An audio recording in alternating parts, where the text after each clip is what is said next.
ಸಮಸ್ಯೆಗಳಿದೆ. ಭದ್ರಾವತಿ ಹೋದ್ರೆ VSL ಕತೆ ಹೇಳ್ತಾರೆ. ವಿಶ್ವೇಶ್ವರಯ್ಯನವರು ಶುರು ಮಾಡಿದಂತ VSL ಇವತ್ತು ಮುಚ್ಚೋಗ್ತಿದೆ. ಈ ಫ್ಯಾಕ್ಟರಿ ಲೋಕಸಭೆ ಚುನಾವಣೆ ಮುಂಚೆ ನಾನು ಆರಂಭ ಮಾಡುತ್ತೇನೆ ಅಂತ ರಾಘಣ್ಣ ಹೇಳಿದ್ರು. ಯಾಕೆ ಮಾಡಿಲ್ಲೋ ಗೊತ್ತಿಲ್ಲ. ನನಗೆ ಎಲ್ಲಾ ಸಮಸ್ಯೆಗಳನ್ನು ಕೂಡ ಚುನಾವಣೆ ಗೆದ್ದ ನಂತರ ನಾನು ತುಂಬಾ ಸ್ಪಷ್ಟವಾಗಿದ್ದೇನೆ. ಸಂಬಂಧಪಟ್ಟ ಅಧಿಕಾರಿಗಳನ್ನ, ರೈತ ನಾಯಕರನ್ನ, ಕಾರ್ಮಿಕ ನಾಯಕರನ್ನ, ಆ ಬಗರ್ಗುರು ನಾಯಕರನ್ನ ಕೂರಿಸಿ ಚರ್ಚೆ ಮಾಡಿ ಆ ಸಮಸ್ಯೆ ಪರಿಹಾರ ಮಾಡೋದಕ್ಕೆ ಖಂಡಿತ ಪ್ರಯತ್ನ ಮಾಡ್ತೇನೆ. ಸಂಬಂಧಪಟ್ಟ ಕೇಂದ್ರ ಸಚಿವರನ್ನು ಕೂರಿಸ್ಕೊಳ್ತೇನೆ, ಇವ್ರ ಅನುಕೂಲ ಮಾಡಿಕೊಡ್ಬೇಕು ಅಂತ. ಆಗ್ಲಿಲ್ಲ, ನರೇಂದ್ರ ಮೋದಿ ಅವರ ಕಾಲಿ ಬಿದ್ದಾದ್ರೂ ಕೂಡ ನಿಮ್ ಸಮಸ್ಯೆ ಪರಿಹಾರ ಮಾಡ್ತೇನೆ, ಬಿಡಲ್ಲ. ಇಷ್ಟು ದೊಡ್ಡ ಸಂಖ್ಯೆಯಲ್ಲಿ ಹಿರಿಯರು, ಯುವಕರು, ತಾಯಂದ್ರೆಲ್ಲ ಬಂದಿದ್ರಪ್ಪ, ನಿಮಗೆ ಸಾಷ್ಟಾಂಗ ನಮಸ್ಕಾರಗಳು ಮಾಡ್ತೇನೆ.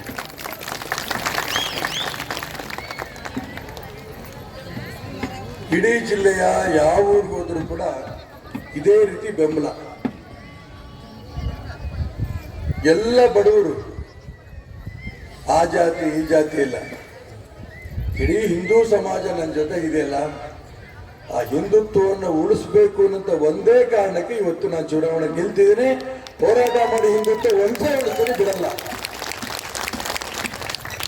ಇದು ಮೊದಲನೇ. ಯಾಕೆಂತಂದ್ರೆ ಆ ಎಲ್ಲ ಹಿಂದೂ ಹೋರಾಟಗಾರರ ಪಕ್ಕಕ್ಕೆ ಸರಿಸ್ಬಿಟ್ಟಿದ್ದಾರೆ. CT ರವಿ, ಪ್ರತಾಪ್ ಸಿಂಹ, ಅನಂತ್ ಕುಮಾರ್ ಹೆಗಡೆ, ಬಸವನಗೌಡ ಪಾಟೀಲು, ಯತ್ನಾಳು ಹೇಳ್ತಾ ಹೋಗ್ಬೋದು. ಯಾಕೆ ಅಂದ್ರೆ ಇವರೆಲ್ಲರೂ ಗೆದ್ರೆ ನಾಳೆ ಯಡಿಯೂರಪ್ಪನ ಮಗ ಮುಖ್ಯಮಂತ್ರಿ ಆಗೋದಕ್ಕೆ ಇವ್ರು ಅಡ್ಡ ಬರ್ತಾರೆ ಅಂತ ಅನ್ಕೊಂಡು ಈಗಲೇ ಸರಿಸ್ಬಿಟ್ಟಿದಾರಲ್ಲ. ಇದನ್ನ ಒಪ್ತೀರಾ? ನ್ಯಾಯನ ಇದು? ನಾನು ನಿಮ್ಗೆ ಕೇಳ್ತೀನಿ, ಇದು ನ್ಯಾಯನಾ? ನ್ಯಾಯ ಹೌದಲ್ಲ? ಅನ್ಯಾಯ. ಈ ಅನ್ಯಾಯದ ವಿರುದ್ಧ ನಾನು ಹೊರಟಿರೋದು. ಎಲ್ಲರೂ ಹೇಳ್ತಾರೆ ನೀವು ತಗೊಂಡಿರಂತ ದಿಟ್ಟ ಹೆಚ್ಚು ಸರಿ ಇದೆ, ನಿಮ್ ಜೊತೆ ನಾವು ಸಹಕಾರ ಕೊಡ್ತೇವೆ. ಯಾರು ಹೇಳ್ತಾರೆ? ತೀನಾ ಶ್ರೀನಿವಾಸ್ ಜಿಲ್ಲಾ ಕಾಂಗ್ರೆಸ್ ಅಧ್ಯಕ್ಷ ಆಗಿದ್ದವರು, ಗೂಳಿಹಟ್ಟಿ ಶೇಖರ್ ಅವರಂದು ನಮ್ಮ ಪಾರ್ಟಿಗೆ ಮುಂಚೆಯಿಂದಲೇ ಇರೋರು, ನಮ್ಮ ಜೊತೆಗೆ ಇರೋರು. ಈಗ ಹಾಲಿ ಕಾಂಗ್ರೆಸ್ ನಲ್ಲಿ ಕೆಲಸ ಮಾಡ್ತಾರಂತ ಸಾವಿರಾರು ಜನ ಮನೆಗೂ ಬಂದೋಗ್ತಾರೆ, ಫೋನ್ ಮಾಡ್ತಾರೆ. ಗೀತಾ ಶಿವರಾಜ್ ಕುಮಾರ್ ಗೆಲ್ಲಲ್ಲ ಸರ್, ನಾವು ಕಾಂಗ್ರೆಸ್ ಹೌದು, ಆದ್ರೆ ರಾಘವೇಂದ್ರ ಯಡಿಯೂರಪ್ಪನ ಹೋಗಿ ಓಟ್ ಕೊಡಕ್ಕೆ ಇಷ್ಟ ಇಲ್ಲ, ನಿಮಗೆ ನಾವು ಓಟ್ ಕೊಟ್ಟು ಗೆಲ್ಲಿಸ್ತೀವಿ ಅಂತ ಕಾಂಗ್ರೆಸ್ ನಾಯಕರು ಹೇಳ್ತಿದ್ದಾರೆ.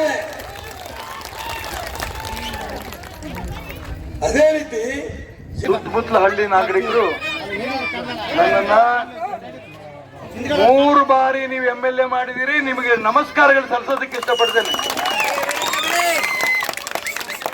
ನಾನು MLA ಆದಾಗಲೂ ಸಂದರ್ಭದಲ್ಲೂ ಕೂಡ ನನಗೆ ಇನ್ನೂ ನೆನಪಿದೆ, ಸಕ್ಕರೆ ಕಾರ್ಖಾನೆಯ ಜಾಗದಲ್ಲಿ ನೀವು ಬಗರ್ ಹುಕುಂ ಮಾಡ್ತಾ ಇರಂತ ಜನ ಬಹಳ ಜನ ಇದ್ದೀರಿ. ನಾನು ಆಗ್ಲೂ ಕೂಡ ನಿಮ್ಮನ್ನು ಒಕ್ಕಲೆ ಉತ್ಸಕ್ ಬಿಡಲ್ಲ, ಈಗಲೂ ಕೂಡ ಒಕ್ಕಲೆ ಉತ್ಸಕ್ ಬಿಡಲ್ಲ, ನಿಮ್ ಜನ ನಾನು ಇರ್ತೇನೆ.